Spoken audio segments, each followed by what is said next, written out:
Hey everybody, coming at you live here from AUVSI in Atlanta, Georgia, Exponential 2021. So we are out here and having a great time. Unfortunately, Toni Drummond, our guest today, well, not unfortunately, because look, she's in a beautiful place right now, right? She's in her backyard in Arizona, and she was just supposed to be here, which is why I said unfortunately. But Toni, so great to have you with us here today. So wonderful to see you. Thank you so much for joining us. Thanks for having me, Dawn. I'm so sorry I couldn't make it out there as mom duties called this week. Understand, school is kicking off. It's that time of year. We all get it. No worries. So we are continuing our month of high impact use cases, which is sponsored by White Fox Defense Technologies Incorporated. And Toni's got a really interesting use case going on we want to talk about here today. Drone disinfecting, amongst other things. So we're going to get right to that. And before we do, though, Toni, can you give us a little bit about your background? Because unlike so many, well, actually, I don't want to say unlike so many other people, there are a number of people from the manned aviation community like you that have transitioned to unmanned. So why don't you tell us a little bit about your background? Sure, Dawn. I actually started in aviation directly out of college by a complete fluke. I had no business getting into aviation. I went to college for nursing, ended up switching to business, and I got my start on the East Coast. I was working at Teterboro Airport, and I took a job there working for an aircraft management company, right, like I said, right out of college, and really got sucked into aviation at a very young age. So I was working there. We were managing aircraft. I got my real heavy aviation background and knowledge just from working my way up through many companies throughout the years. So in New Jersey, and I was working at one of the Teterboro Airport, which is the second busiest private airport in the country. So I really got a good feel for all the different avenues of aviation and the different verticals that you could go into. And as a woman, it was definitely new for me. And it wasn't something I had ever dreamed of. I never wanted to be a pilot. I never wanted to fly. So aviation just started to sink into my blood. Over the years, I continued to grow my career, and I eventually worked my way up through the companies. It was really not an easy struggle, as I was one of very, very few women, maybe 98% men during those times of the late 90s into 2000, that I was working through, really trying to prove myself as who I was as a salesperson, as an aviator, and learn my way. So it's been a really interesting journey up to this point where I started to cross over into the unmanned world, just between my history and the things that I've done in my past and how I've been able to transition into this new spot. Well, let's back up a second, because you were Yeah. on Clubhouse last week, right? The Drone Yeah. Operations Room, and we talked about how when you were in college, you started out maybe pursuing a nursing degree, Yeah. and boom, you wound up at Teterboro Airport, and it radically changed your life. So, like, from nursing to working at Teterboro, like, how did that transition happen? Honestly, like I said, I never wanted to do anything that had to do with aviation. So when I started getting into business, I went to the airport at a temp job. That's how that happened. I Oh, said, let me wow. decide what I wanted to do. I said, I'm sorry, I missed that little clever piece of info there. Yeah, I was in between. I was home and said, shoot, should I start? Should I go for my master's? Like, what should I do? And no, Right. I decided to just stay and take this job at the airport. And then once I was actually working at the airport and I was on the planes, I jumped right in. I was working with celebrities. I was working with, VIPs, and I just fell in love with everything that was aviation. I started to learn, and I never stopped. I'm still learning. Well, I love that. So you literally started out as temporary help, and then Yes. somehow made your way up. Let's just call it up the chain, right? Working Yes, with ma'am. VIPs. Let's talk a little bit about that VIP model and how you got involved with that. What were you doing? And then how Yeah. that crossed over maybe a little bit into the unmanned more recently for you. Absolutely. So, early on in my career, a lot of the accounts that I were working were very high-end celebrity accounts. I was doing a lot of tours. We were doing, a lot of concerts and stuff like that. So I started to very quickly get acclimated to running those type of large events and those large trips and stuff like that. So we basically, for me personally, my clientele started to move into a very different genre. I would do large scale events. I would do people's weddings. I would send 100 people down to a wedding. We would do the Olympics where we would send Wow.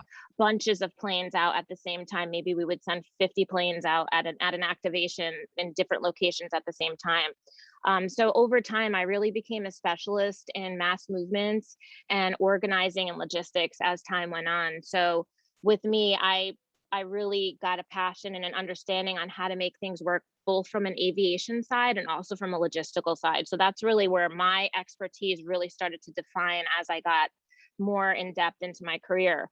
And I began as I got older. In 2008, I ended up starting a consulting company that I really took my fine services that I had that was really expert in and brought those to the marketplace and offered my consulting service to companies to do award shows and put on big events and activations. That's really where one of my sweet spots is in aviation. Well, you mentioned logistics, and for everybody out there, I have to tell you, so Toni is one of my strategic partners, and I visited her with her in Las Vegas back in May. And we're at lunch and she pulls out her phone, and she's really not describing the full scope and scale of this logistics that she is doing almost 24/7 to this day, where there were planes up in the air. And let's talk for a second, besides the VIP piece, about the organ transportation part of what you're doing in your manned aircraft service. It's so spectacular. We got to tell people about this. Sure, yeah. And my manned aviation, I can sit here and talk all day about the different projects that we do with manned aviation. Last 8 months, I was working on a consulting project, and this is kind of what brought me into the drones too. I'll segue in. I was working on a contract that came to us, a company that I am a owner in Las Vegas, called Prestige Air Group. And we basically took a medical company that we were working with, and we started transporting both organs and doctors that move the actual to go do the organ harvesting. So we started doing that on a 24-hour basis with a 2-hour window call out. And what they would do is put the organ in the special machine, and that machine would keep the organ going to help pull out the longevity of the organ and have a better success rate for implantation. So I oversaw that with some of the crew members and obviously my team at Prestige Air Group. And we did that for the last 8 months to success. We did 156 flights, and we saved a lot of lives during that time. So I was not getting a lot of sleep during that time. And I was up doing a lot of reading, Dawn, especially your Patreon page and some of the other things that I was educating myself on during those night flights while I was tracking planes in the night. So that's where the drone starts to peak in. Yeah, well, let's hold one, because I want to explain to people. Toni actually showed me, instead of, like she just mentioned, whether it's a heart or a kidney, whatever it is, instead of putting this in a cooler on ice, literally they have a machine that keeps the heart pumping and beating during this entire flight. It's absolutely incredible. And I know this is a segue, not just because you were reading, Toni, but it got you thinking, right? About, Yeah. okay, when we get this thing on the ground, how can we Now more what? quickly get it, right? Not have it sit then in traffic in a cooler, getting it to the hospital. How do we get it like right into the doctor's hands? And that's part of, right, what inspired you to think, Yes. what can we do with drones? Yes, that's Yeah. exactly So right. As you start to see these holes and you start to realize that there's solutions to problems that I was able to notice, and I'm sure there's other people out there that are able to notice, like, wow, we've got the organ this far. What now? Where can we improve on our systems? So that, organs, talking about flying and what we can do with unmanned technology, especially at the end when we get the organ to where it needs to be able to get it to the actual, save those minutes at the end, because everything is about time. absolutely. It's there. It is really there. And there are companies out there right now that are doing it. They're doing a lot of work in this medical field. So the technology's there, the infrastructure is getting there, and this is something that's going to be on the horizon quicker than we know it. Yeah, two things to that. Number one is we had Todd Spain on last week, right, from the Advanced Mobility Collective, and part of what they're doing is, looking at this healthcare multimodal network solution. So, I need to connect you with Todd. I don't know that I've done that yet. That's the first thing. But the second thing is there's another like connection here, right, with healthcare that inspired you to get into the unmanned aircraft world. And that was with the drone, that was with disinfecting, right? With COVID and everything going on in the world, and the interesting VIP connection. So let's kind of tell that story of how you got involved, or you evolved this idea of disinfecting with drones. I can bring you right back to the day. It was Oh yeah, March. do it. It was March 2020. So I was still in New Jersey at the time, and this is just when we had just shut down. So it was March 13th, as a matter of fact. We had just Well, shut I down. remember, it's almost like everybody remembers where they were on 9/11, right? If they're our age. Everybody, I think, also remembers March 13th, because that Yeah, literally is the day that at least in the United the States, world. the world shut down. So what happened on that day? So that day I was, I clearly remember what was going on, and I remember trips started to cancel. People said, "Listen, we're going to start to cancel our trips, and no problem. We're only going to be shut down for a couple of weeks. That's no problem." Well, as weeks turned into weeks, as we know, our Months. tours, yeah, I mean, now we're talking about April. So the events that I had planned for New York City and some of the activations were all canceling. So now we started to get this little bit of panic going on within our clients. And listen, as a VIP client, you're going to call me if you need an aircraft charter, if you need a car, if you need a helicopter, if you need a special catering. You're just going to call me because I can get things done, because that's what I've been doing for 20 years for you. So these Yeah. people started to reach out to us and say, what the heck are we going to do? Like, are we going to be canceling our show? And shame on us. We were a little bit naive at that point. No, we don't have to cancel the show. Let's start to come up with other solutions. So Yeah. that's really when Like we started to go. literally other solutions. Yeah, we had Yeah. to figure out a way that we can get in there quickly, sanitize and clean. So that's really where the research started. Up until that point, I had no idea anything about drones, anything that had anything to do with unmanned technologies. So this is a new industry for me, as far as that's concerned. So I started doing my research straight away to figure out what can we do. And right away, I was brought onto a product, which is a protectant, the Clean Company. I'll talk about that a little bit longer later on in the podcast. But that product that we're using is a long-term protectant. So I said, well, this product, they're using it at hospitals. It lasts 90 days. It can go over it can go over the seats. It can go over the surfaces, and hopefully, help us keep our entertainers, keep our shows going.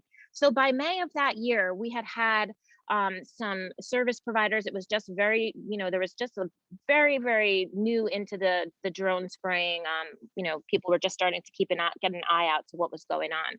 Right. So we started getting into it and doing our research. So by that following July and August, when shows just started, doesn't matter what we were going to do, shows were getting pulled. As you know, the world started to come to a close. We still continued on with it because we knew that no matter what, we were going to need to open back up. And when we opened back up, we needed to have a solution. So we still continued on with our search.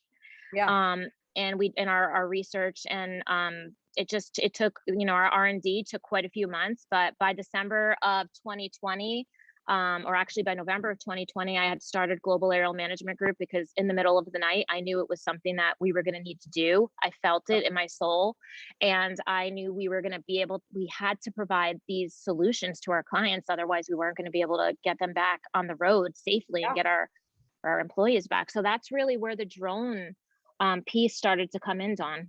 Yeah, well, let's break it down. So I'll call it three components, right? So we have literally the solution, right? That you're going to spray. So let's talk about that. Second piece is, the drone. And my understanding is there's not really a one size fits all solution. We can talk about that.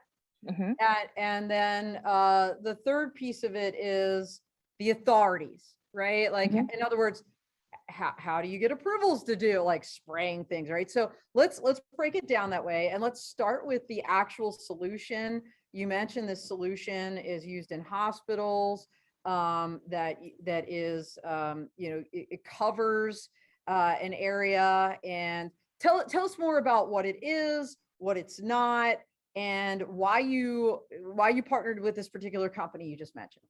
Sure.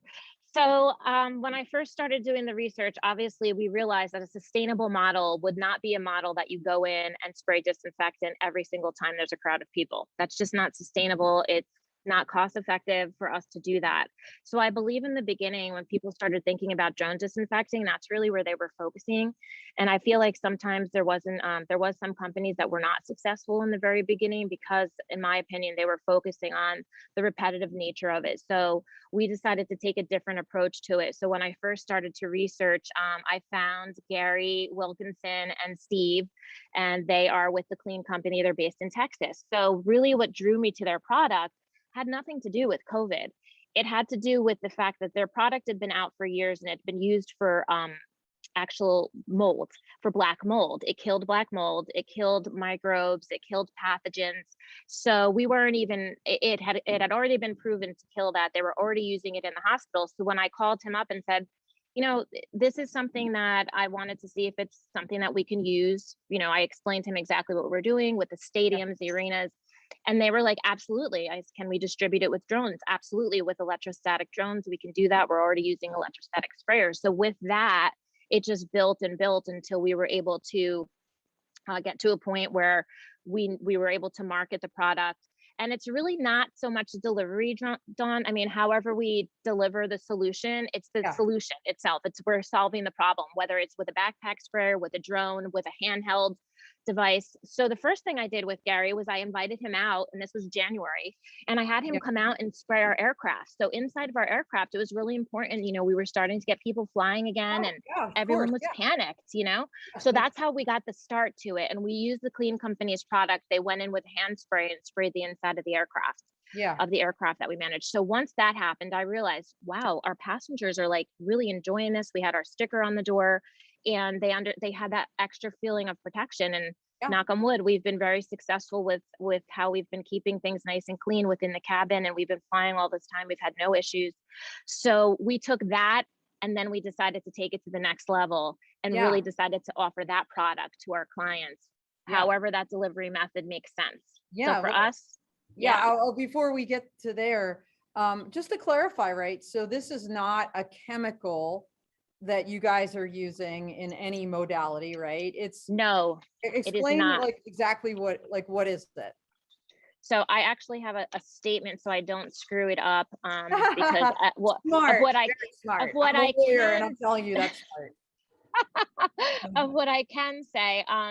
So the spray itself is a non-toxic barrier. It's not a chemical whatsoever. It's actually of course I don't have the scientific thing in front of me. It basically bonds. It's a chemical.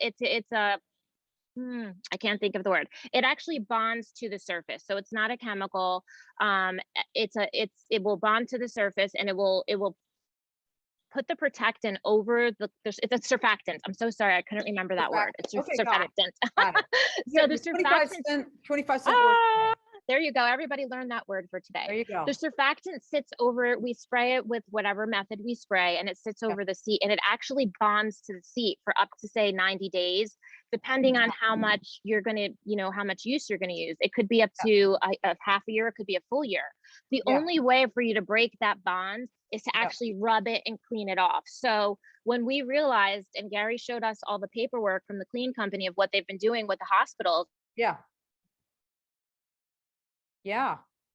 So we just microbes and fungi that they've had, and now they've done the testing and it's so much lower. We just knew that this was a solution for us. So that's what we do. And again, there's no chemicals in the solution.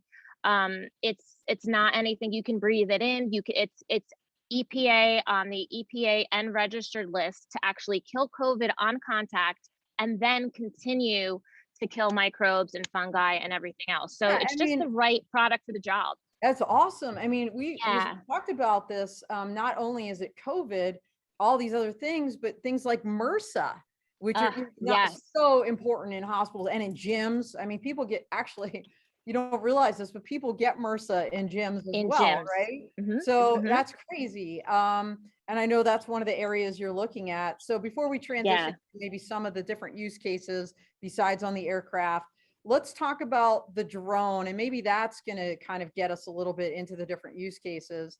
Tell us about your journey in finding the right drone, like what you're looking at, how you're doing that.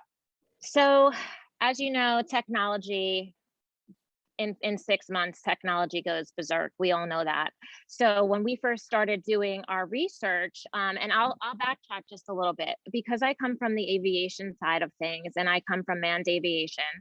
Obviously, I'm a regulatory geek. Like that's just what I do: regulations and Hello, compliance. listen to the I choir. know. That's why we get along so I well. know, I know. So when I first started this, I was like, well, how am I going to get this done? Let's start with the regulations. So we'll go back to that. Yes, the regulations to spray outside after I started to read the FARs, the Federal Aviation Regulations.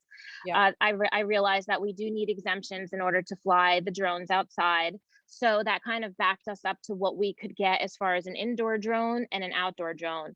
We have two different types of more than two. We have multiple different types of equipment that we use depending on whether we're spraying indoor or outdoor. For the outdoor spraying, we need a Part 137 exemption, which basically is going to allow us to follow certain rules so people can keep track of what we're spraying, make sure we're not spraying anything poisonous, and if we are, we have the proper certifications to do that if we were doing farming or something like that. So within the agricultural drone space, there are rules and regulations that you have to follow a little bit more than there would just be if you were flying a DJI drone taking photographs and stuff like that. So Yeah. I wanted to touch on that too. So some of the drones, when we research, we do have different companies that we use. We have our own drone, which is a Lucid D1 disinfecting drone that we do use for some of our jobs, especially inside.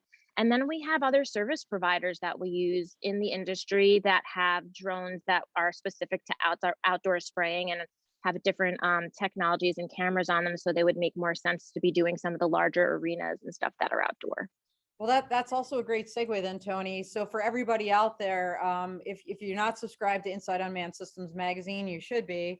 We're giving out free copies here. We had a special AUVSI edition. You probably know that I'm a writer for them. I do the Law Tech Connect column.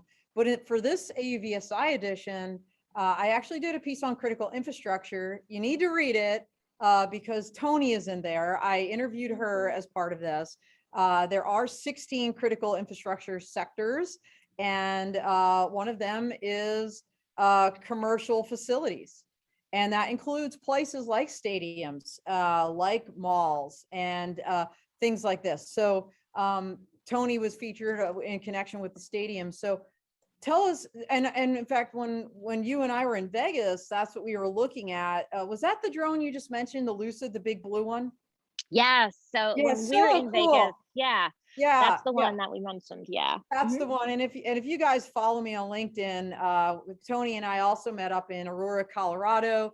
There was a big veterans benefit concert, and she had her drone there on display to let people know that they had, they were going to be using that in support of the entertainment industry and to answer people's questions. So that's something also, Toni, I appreciate about you, is the fact that you're always out there educating people, especially the man community that you came from, that really either they're kind of antagonistic somewhat, at least some Mhm. people with drones, because in their mind, it's like, okay, cluttering our airspace, getting in the way of my airplane.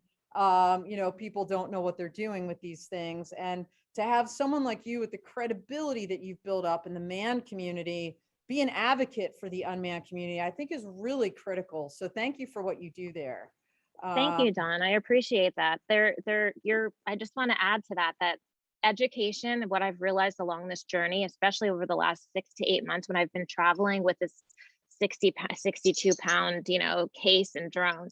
Um, People are just absolutely terrified of what they don't know. So I will go through the airport and I will open up the drone case to show TSA that what's in there. And I'll have a circle of people around me. What is that? Is it a spider? Is it going to shoot us? Does it climb the walls? What does it do? And then I realized slowly but surely, oh my God, I really have to start taking a 4 or 5 days a month just to go around with this thing, just to educate the public. I mean, obviously, we're going to be doing drone deliveries. We're going to be looking up into the sky. Our airspace is going to look different over the years. And to realize the lack of understanding of what we're doing here, no, this is going to clean. This is not going to shoot you. It's not going to climb the wall. So it's been a real wow. It's been an eye opener as it's just a learning experience No, for sure that's as we go. terrific. So one other thing I wanted to ask you about that Yeah. was, you had a phrase for your kind of VIP to stadium service, jet to, what was it called? Jet Oh, to, our jet to stage service, jet to that's, yeah, stage. jet to Mhm. stage. I love that you kind of created that. And so I know that's one, clearly that is one of the use cases that you're now doing and helping open up the entertainment industry. You know, people might think, oh, you know what, what's the big deal? It's just, you know, rock stars or entertainment and people, but you know what? We all need music, especially today. Like, you know, that's one thing I think globally that brings us together. It makes us happy.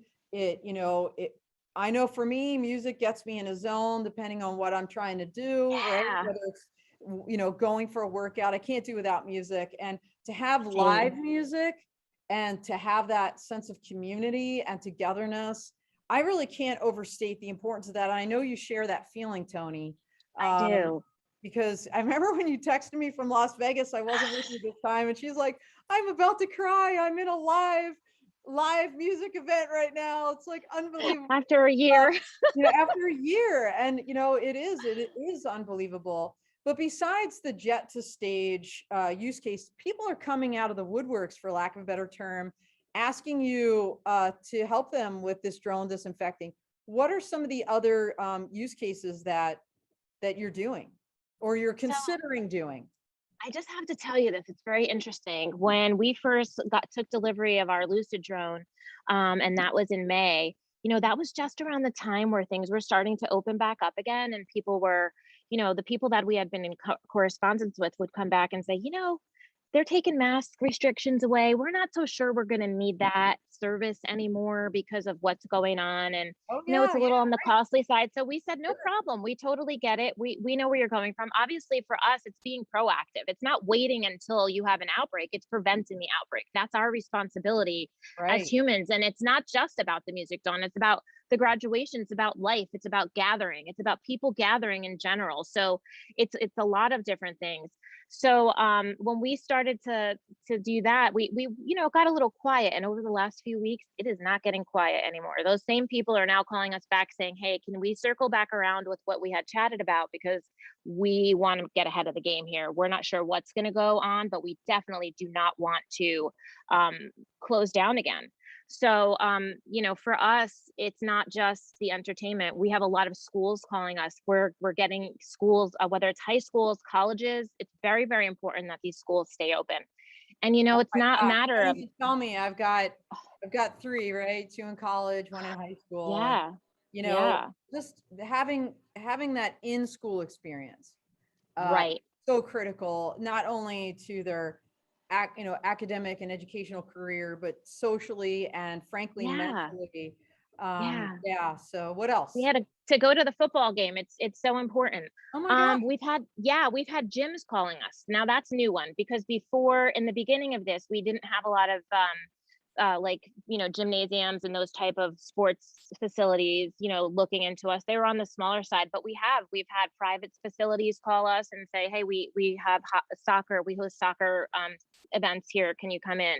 So Yeah. we're talking to some of these people about what we can do, and we're just now, you know, this is a new business for us. We're only a couple months old here. So with that, now Yeah. that things are starting to take a turn again, it's not just to keep us safe from what's going on with the pandemic. It's just to keep us safe in general. It's I not just the pandemic. Well, you know, probably a good segue. I'm probably a little late in saying this when we're talking about keeping safe. I do want to give a very quick shout out to, again, White Fox Defense for sponsoring this month of high impact use cases, because that's exactly what White Fox does with their Drone Fox and now their Stratus systems, is keep us all safe. And we've been talking about critical infrastructure. In fact, Schools are part of, government facilities, typically, which is another sector. And, Drone Fox and Stratus and through White Fox help keep us all safe and keep the skies clear of those careless, clueless, and criminal actors, so we can focus on those compliant actors like Toni and turn the tide of public opinion. So thanks again, White Fox, for that. Really appreciate everything you do. And Toni, so we have the stadiums, we have the indoor arenas. You and I talked quite a bit about this idea of mold and humanitarian relief efforts. And that's obviously also something that's very near and dear to Todd Spain's heart at the collective with disaster management resilience. This idea that, you're in Haiti, and they just have an earthquake, right? Yeah. But, they usually have, all kinds of, hurricanes and, it's that black mold, it's the mold and mildew that comes after floods and after hurricanes that is so dangerous to people. Tell me about your vision for the future of what you hope global aerial management will be able to provide to folks like that. So 100% on, when we originally put this out, we started thinking about it, and obviously we saw right off the bat, we started talking to the clean company. Well, their product was originally created to combat black mold during Hurricane Harvey. That's what spurred it to begin with. So now that we have a way to go ahead and, especially Texas, Florida, they get slammed with hurricanes, the black mold.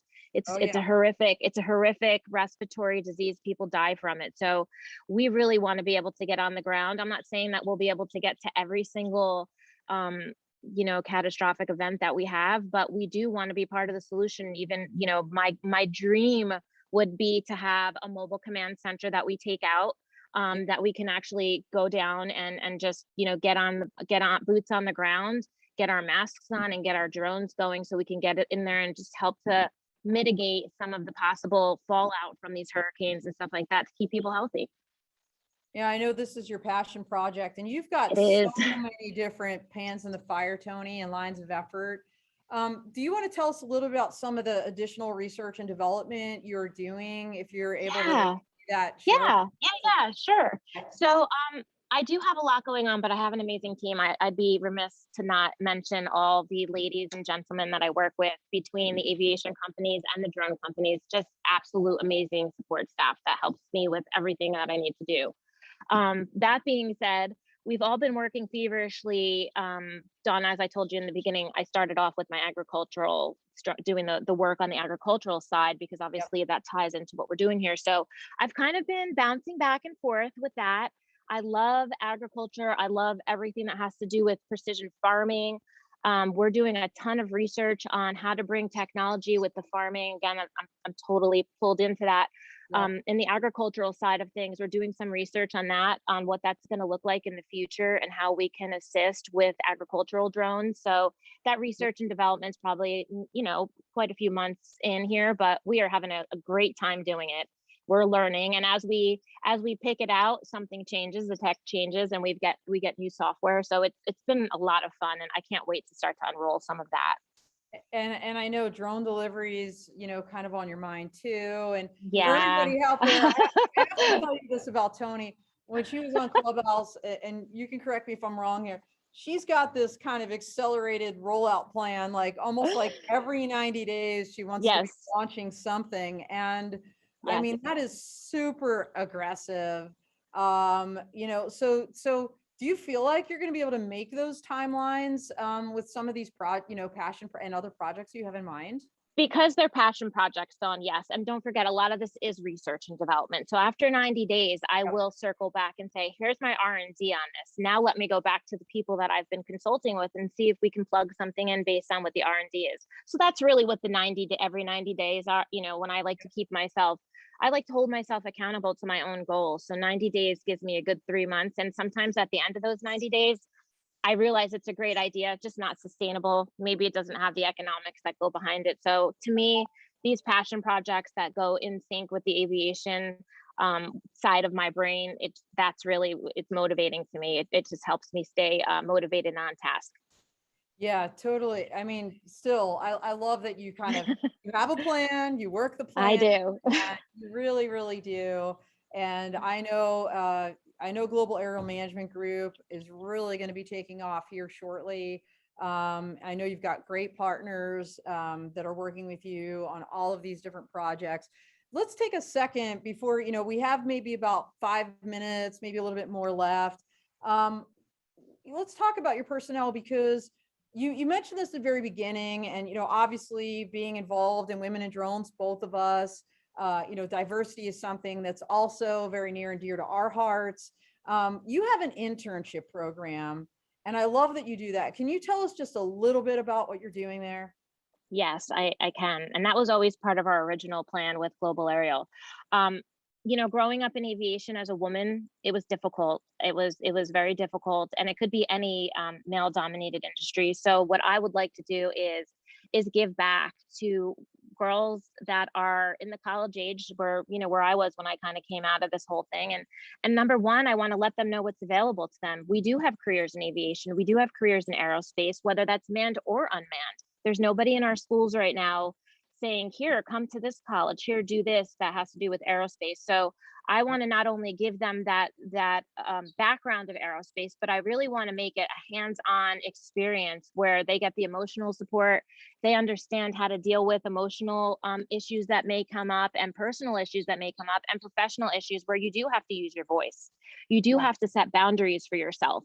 We need to teach our girls and our ladies and our gentlemen for that matter, what those boundaries are. Yeah. So I'm excited to be able to bring that. We are working with Wichita State University and a couple of other universities. And, that again, these are all, it's not everything at once. These are small pieces of a bigger puzzle. And as we plug them in, it's all really going to start to come together. So I will have more of that internship information is going to be on my website over the next 2 weeks as we really start to unroll that. So it's super exciting. Well, wonderful. And definitely plug that also into Women in Drones on their jobs board, because they're always, they're helpful in putting that kind of information out, not just for you, Tony, but for everybody. The other thing I'll say is, Women in Drones, I just collaborated with them on a diversity, equity, inclusion survey for the industry. So everybody go to their website, go take that survey, man, woman, doesn't matter, undeclared. We don't care. We just want your feedback, because Yeah. the reality is, and I think it was Mike Hirschberg from Vertical Flight Society did a great opinion piece talking about just engineers alone, right, in the vertical aircraft world, VTOL world. We're going to be like Hmm. 10,000 short if we don't really tap into the potential of everybody that's out there and inspire not just one group of people, but all groups of people to want to get into this industry, this being drones all the way up to the big vertical, takeoff and landing passenger aircraft that hopefully will fill our skies in my lifetime. So again, thanks for what you're doing there too, Tony. I mean, I think it's spectacular. So we Thanks, just have Dawn. maybe a couple minutes before we close out. I think we covered everything, Tony, that you and I talked about, but is there anything that you wanted to share just in closing with the audience? Maybe your kind of 30-second elevator speech before I make a couple announcements and we transition to our next guest. Yeah, I mean, I think we pretty much covered everything today. I'm looking forward to being a part of the solution as we move forward here with this unmanned industry. And we really don't know what the future looks like here, but we do know that we are going to need lots of help, lots of professionals, and lots of people to get out there to educate the public as to what we're doing and why we're doing it. So to me, Global Aerial Management Group is just a piece of that puzzle. And I want to be I want this company to be part of the bigger picture in integrating with the other unmanned and manned aviation companies as we further into this next future of what the air is going to look like. What is our airspace going to look like? It's really exciting. I mean, you're already doing it. As you were talking to me, I thought of your new tagline, like part of the solution, underlying solution, literally, figuratively, you I know. love that, Dawn. You're so clever. Seriously, I mean, especially with the drone disinfecting, I mean, I just think it's Yeah. so great what you're doing. Thank Everybody you. out there, yeah, thank you so much, Tony, for taking the time. Thank you also for sponsoring this particular episode. Yeah. I've been walking around the floor here and trying to talk to people about there's so many amazing folks here, Toni, at AUVSI, and I would love to get so many of them on this podcast. So I know it's going to be a great end of year and a spectacular next year. But in the most immediate future, everybody, tomorrow, Clubhouse, new time just for tomorrow, just because I'm on a panel here about weather with the Weather Don Bershoff from True Weather, and Matt Rowland from the Fort Wayne, Indiana PD about managing weather and public safety ops. So that's going to be spectacular, but it conflicted with our normal Clubhouse time. So put this down on your calendars. Tomorrow, 3 p.m. Eastern. Not only are we going to have Paul Hewish from DroneHive talking about all the different ways that his service providers are supporting critical infrastructure, which is a big buzzword today. But we're also going to be having Brian Wynn, the CEO of AUVSI, and Michael Robbins. They're going to be joining us here in just a couple minutes after the brief intermission. But they're going to be on Clubhouse tomorrow as well. So join us on Clubhouse next week, same time, same place on Dawn of Drones. Okay. We are going to have Paul Hewish from DroneHive. So again, talking about critical infrastructure and some of the amazing things that his folks and his unique drone service provider model. So thank you, everybody. Thank you so much, Toni. Everybody have a great rest of your day. Stay on. We got Brian Wynn and Michael Robbins coming up here just in a couple minutes. Hope to see you there. And in the meantime, Toni, out here, thank you again. Thanks, Dawn. Thanks for having me.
Tuesday, and I can't remember what day it is now. I think that might have still been.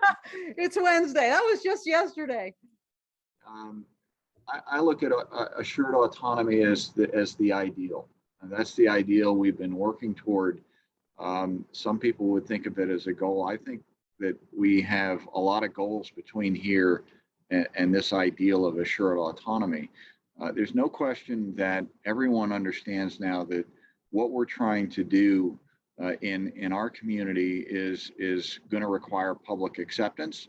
We can see that if we don't execute things correctly, then we set ourselves back because the public has reason to mistrust what we're doing with the technology. So we have to create trust and hence assured autonomy. And autonomy where vehicles are essentially ordering themselves is where we're trying to get to. So that's the ideal. I pulled out my old Earl Nightingale definition of success from the 1950s. Success is the progressive realization of a worthy ideal. And I asked people in the audience to think about how successful we're being every day in progressing toward that ideal. So long-winded answer, but this is something we're going to be talking about for a long time and getting much more specific about how we define the successful steps along the way. Well, we're getting to that ideal, and look, I've been walking around the showcase floor. I've been listening to some of the presentations. Absolutely spectacular, by the way. So many amazing people here, companies doing incredible things. We've come such a long way in autonomy, really just in the last couple of years. What would you say are maybe the top 3 use cases you're seeing in the autonomous world right now? Well, as a recovering economist, I look at where's the economic pull for these technology solutions, because I've also in my career promoted technologies where it was more of a push. And I've discovered that it's easier if there's a pull. In this instance, there's both, because we're advancing some really great technologies. Where we're seeing it the most, I'm just going to stay with the easy economic pulls, is inspections, for example. And so many inspections covers an awful lot of ground, of course. But where we have been so far is being able to do vertical inspections. Now with the progress that we're making on beyond visual line of sight, we're starting to see the ability to do things in a more horizontal environment. And boy, oh boy, is there ever a lot of stuff that needs to be inspected on that basis. Of course, delivery is where we want to be. The beyond visual line of sight delivery of things, and we've had great examples of that, particularly of late, when we had to keep people at a social distance and we needed a more robust supply chain. So deliveries, beyond visual line of sight deliveries included, we're increasingly getting permissions to do those without chase planes, where it really starts to make a great deal of sense. And then I'll shift gears because we're surrounded by public safety people here. We've got a great drone responders event going on. We've been partners with them for a long time. Public safety, I mean, what a great message for our community. We're here to make you safer, and not big surprise that the public safety community has really been embracing this. And whether it's a cop doing an accident inspection in a much shorter duration of time, and not having themselves out on a busy road where there's already a great disruption, to all the way through to being able to go under bridges and do search and rescue out in places that are very, very inhospitable to people. This is a great technology that we're seeing in that respect as well. So that's, I would pick inspections, delivery, and then public safety, and it's in its many, many different forms. And look, we're all here. We're in separate rooms right now. People are walking around with masks, and it's just so amazing to be able to get together live, in person at this event. I have to thank you, actually, because I have really grown my business in the last year during COVID.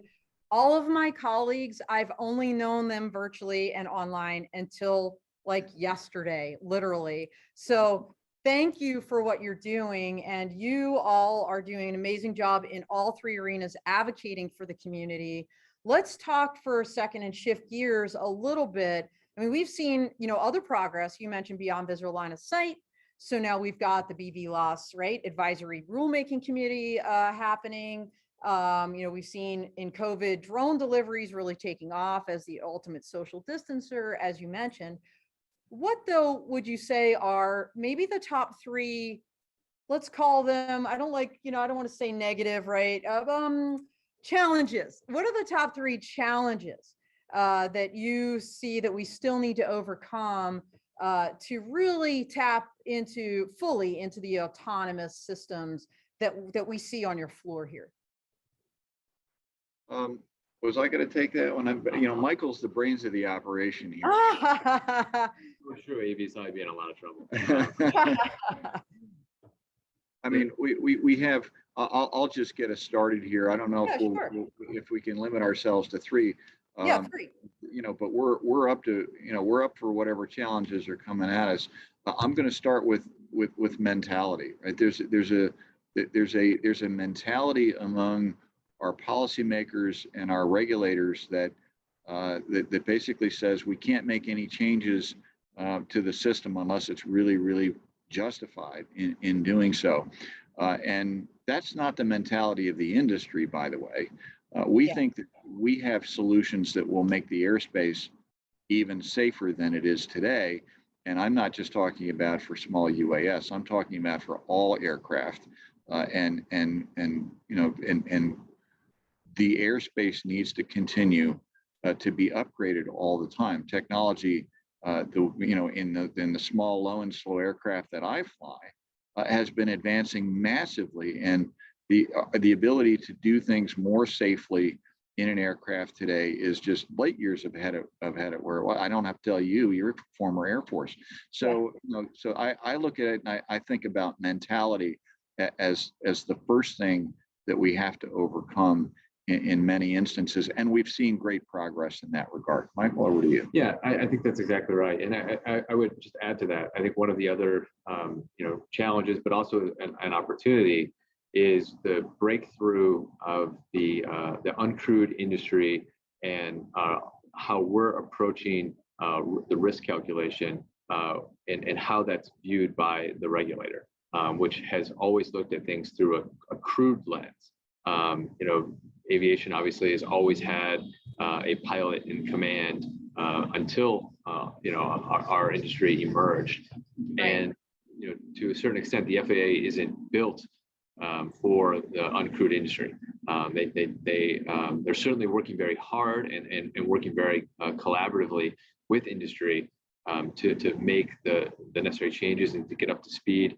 And obviously, the technology is evolving so fast. Don, regulation does not move fast, and often, the technology is outpacing the ability of the regulators to keep up, and the policymakers too, certainly. And when there's only an FAA bill every 3, 4, 5 years, if Congress can stay on time, it's really easy to fall behind. So we spend a lot of time at AVSI, trying to obviously educate and advocate policymakers and lawmakers. And we do that in a number of ways. Obviously, we maintain very close and active relationships throughout many offices within the FAA. And you were here yesterday morning for the keynote. Brian and Administrator Dixon had a great sit down and great conversation. Brian serves on a number of advisory committees and councils with the administrator. So I have a badge at the FAA. I feel like I'm working for the FAA. Wow, that's special. It's important though, to have that. You need the access, right? You need to be able to have these frank conversations, and it's great that they're happening. Absolutely, and just as Brian talked about, how trust is an important part of public perception. Trust is also important between industry and the regulator. And we spend a lot of time and resources maintaining those relationships and working to educate the regulator. At the same time, with lawmakers as well.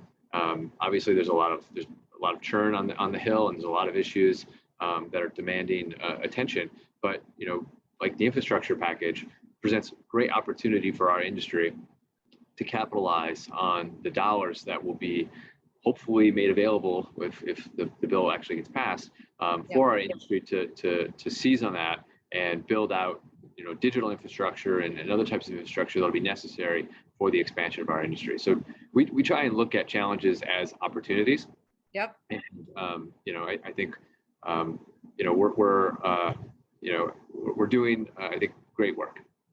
Well, I love that you're a glass half full kind of guy, because I'm generally a glass half full, half empty kind of gal. And but no, that's the way you need to look at it. Any challenge can be an opportunity. And I think you somewhat answered this next question. Let me back up for a second. You said a word there, Michael. I want to seize on it just for a second. You said uncrewed, and I know that's a movement right now. Across the industry. Change some of the gender specific language. Just want to throw the plug out there. Women in Drones is doing some great work. We just put out, my company P3 Tech just put out a diversity, equity, and inclusion survey for the industry. We'll get results to you all soon, but I'm really excited from some of the numbers I saw yesterday of people filling this survey out. I mean, it's a 15-minute survey and people are taking the time, which tells you something. So I look forward to having those continuing conversations with you. And but you also said, you kind of started answering this about some of the other things you do. Advocacy is one. What are some of the other things that AUVSI is doing to help with, bring repeatable and scalable autonomous operations really to full fruition? You talked about the advocacy piece. And obviously, this conference is probably a great example as well, right? What else would you say that you all are doing to really help kick the industry up a notch? Well, let me take that one, and let me take the opportunity to say I'm hoping you will be there. We have this afternoon a really good discussion going on, a workshop on diversity, equity, and inclusion.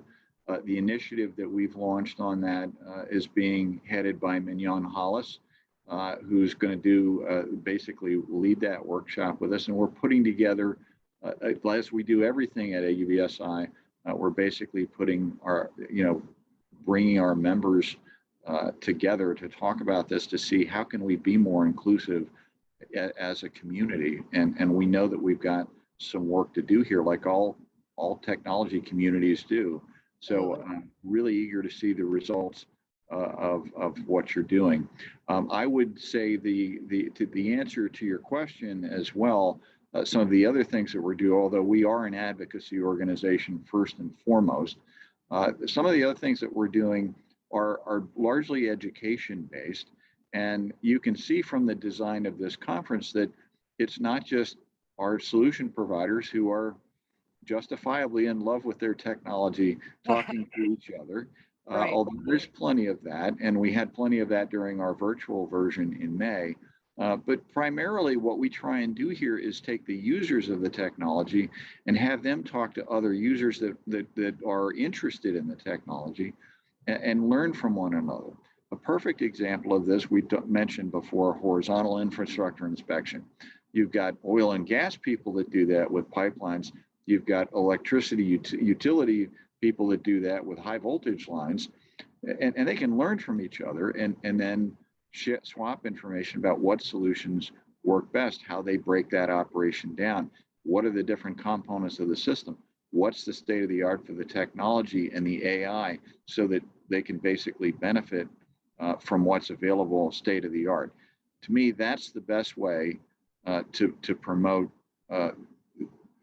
to get us to mainstream with this technology, is to leverage the interest in these vertical industries and the vertical segments, try and get them together and basically learn from one another. That's what we try and do on this platform. That also creates a tremendous amount of goodwill in what we do 365 days a year, 24/7, which is advocacy. If I have to go before Congress, which I do, Michael makes me do as frequently as he can, and talk about things, and he does it a lot more than I do.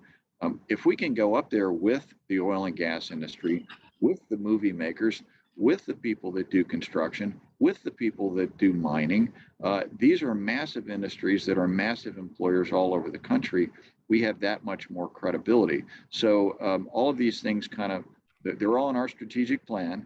And I flatter us that we do a really, really good job. And I say we, I don't mean the staff. I mean we as members and as a community. Yeah, and I think you mentioned drone responders. I think that's also another perfect example where you had yesterday, Miriam McNabb moderated a panel, from DroneLife, moderated that panel of the SUAS manufacturers with all the law enforcement and public safety and EMS folks out in the audience, and just to hear, that dialogue and people asking questions, really, really awesome. And I agree everything you're saying, Brian, because education is something near and dear to my heart. It's really kind of the core of what I do in my company and why I honestly have this podcast. And I have to say, having been an Air Force member, as you mentioned, former military, your unmanned defense series is spectacular. And what I love about what's on the floor right now is it's not just civilian, civil aircraft and drones and robots.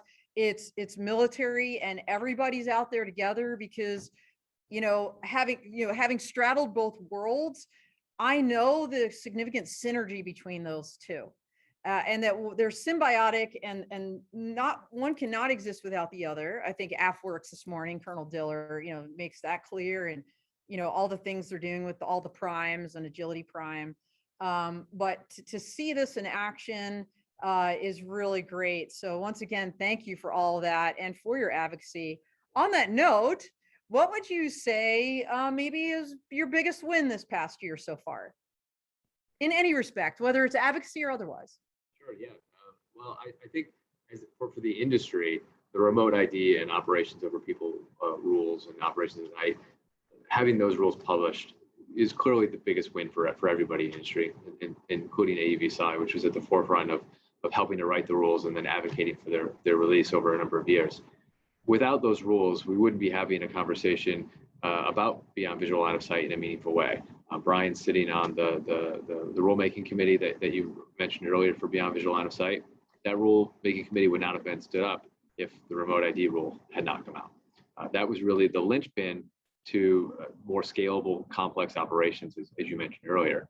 And in fact, as you know, the operations over people and at night rule, that's largely been done for some time. And it kind of just had to sit on a shelf until the remote ID rule was published. And I think that will open up and has already opened up a lot of opportunity for industry to expand and take new types of operations. Obviously open up a lot more airspace and a lot more hours in the day for operations to take place. So clearly the remote ID rule was the biggest win for all of us, and just a huge step forward for the industry, and will enable so much more going forward. Well, this year definitely started off with a bang with the cluster of those regulations, and I'm hopeful that, as we head into 2022, maybe we'll see maybe an NPRM on beyond visual line of sight or something. I don't know, maybe I'm being too hopeful there, but so what, kind of along those lines, what do you see on the horizon as maybe, let's just say one of the initiatives you may have in the hopper for us?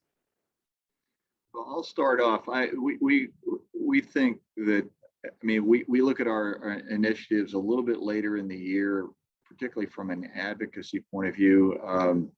The board of directors is having its September meeting. It's a multi-day meeting where we're going to be looking at some things and things that we've been working on at the staff level. I would say, just keeping it focused on advocacy, that and going back to my earlier comment about changing mentality, we want to telescope things out a little bit when it comes to the way risk gets evaluated. There are some very traditional ways that's been done that have worked very well for traditional aviation, but the discussion is starting to get a little bit more, I would say, a little bit more prominent about how do we take a more holistic view of risk. Michael, I know that's been discussed in the advocacy. It has, yeah, and there's a lot of focus on this right now. it's certainly a part of the conversation within the rulemaking committee, but also the Drone Advisory Committee, which Brian sits on, stood up a task group 11, to focus specifically on risk calculation as well. AUVSI has a working group on risk, and then the unmanned safety team also is working on risk calculation as well. So I think holistically everybody recognizes that one of the major enablers of again, the scalable, complex operations beyond visual line of sight will be ensuring that the risk calculation that the FAA uses enables the technology to meet its full potential. And we're certainly not there yet, and we're seeing that with the challenges and with the type certification process and the approval for operations. Is a number of companies are going through that process. The lens in which risk is calculated is still not quite right yet. It's still looking at that through that traditional aviation lens, but certainly I think the DAC task group indicates a willingness and an openness to change, and a recognition by the regulator that industry needs to be a big part of that conversation, and largely driving that conversation, because we have the data, we have the ability to prove out the safety case. Yeah, absolutely. I mean, balancing safety, security, privacy, and full-scale operations. It's a wicked problem, but it's solvable, right? And so it's great to hear that industry is going to have a voice here, at the table, helping to educate, I think is the word, the buzzword of the day, to let people understand that we can do this maybe in a different way. I think that's going to be really critical. So we talked a lot about all the things you're doing, about this amazing conference you've put on. Do you want to talk a little bit about what else AUVSI brings to the table, and maybe why people should join? The main thing that people join AUVSI for is networking.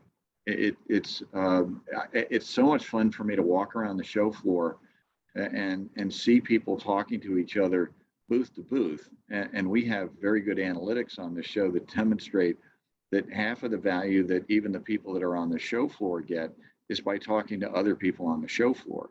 So it's not just that we're bringing new customers, and we spend a lot of time developing partnerships with some of the organizations in these other vertical categories to bring new customers to the show, which is fundamentally, this is a trade show as well as a conference. But we try and do networking events in a way that the great diversity that's here from a business perspective is leveraged, and people can find the partners that they need. It's unmanned vehicle systems, and it's a system of systems that we're building now. So the partnerships are really, really the key. And I think I've been in the association world for multiple decades, I'll say it that way. The networking is always what matters most to people. And we are extremely, extremely intentional about the way we put our events together. Even in the virtual environment, we went out of our way to create features that allowed for people to network with one another. Not as successful as coming to an event like this and being face to face, but that's part of what we're all about. And that's a great transition, maybe to talk for a second or two about what you expect to see in Orlando. So tell us a little bit about that future event that you all are going to host next year. Well, the first thing I'll say is Orlando is going to come at us at high speed, because it's not April, right? We're going to be back. We're going to be back in our usual time slot, and with the blessing, as they say, and so that's a slightly shorter time horizon to plan in, but we're excited about being back in Orlando. I've been and done shows in Orlando, but not with this organization. But the organization has been in Orlando before, like we've been in Atlanta before. And Florida is a very, very progressive state, not just on the air side, but also on automated vehicles. In fact, we have Senator Brandes here from Florida, who's been a real forward leaner and leader down in Florida. So it's going to be a really good venue. It's going to be an exciting time, and I mean, as exciting as it is here, we know that we're going to be building back to the size and the energy. Well, there's plenty of energy here. There's a lot of energy here. Even more energy in Orlando. So, and I think the thing that we notice that gets a little bit more prominent each year, even though this is a drone podcast predominantly, is the multi-domain features that we see. Absolutely. There's actually an extraordinary number of maritime companies here. Huntington Ingalls is here, Austral is here, et cetera. And this is the first time we've seen the phenomenon of what we do in the advocacy arena, drawing these large, shipbuilding companies in to actually participate in our trade show. But that also tells you where the market is getting to in that particular domain. So you're going to see, I think, an increasing number of air and ground domain. Ground domain's been around for a long time, but we're starting to now branch into automated freight and things of that nature. So it's going to get more diverse from that standpoint. Absolutely, absolutely. So we just have maybe 2 minutes left. So in that time, would you like to take an opportunity to make any closing comments before we sign off? Well, I think the thing that I just want to emphasize for folks is that we do this not because we're in the trade show business. We do this because we're in the membership business. And I use the term community a lot because this community is made up not just of solution providers, but it's made up of companies like Amazon and BNSF and others that are using the technology, but have a very different primary business. And that's part of what makes AUVSI, I think, a unique opportunity. But I never let our people forget about the fact that we're here to serve our members and to make certain that we're creating value for our members and attracting more and more customers for them. So that's the reason why we're doing what we're doing our advocacy, doing the educational components, providing the platforms for people to learn from each other, and taking advantage of nice people like you, Don, who let us participate in your podcast. So thank you. Oh, absolutely. Well, thanks for being here. I mean, servant leadership is what it's all about. I've been doing that for a while, and I love that that's your mentality, to use your words, right back at you. So thank you so much for what you do. Thank you for being here today. Really appreciate it. Looking forward to maybe meeting you on the floor at some point before we head back our separate ways. But until then, thanks everybody. We're out here. Thanks.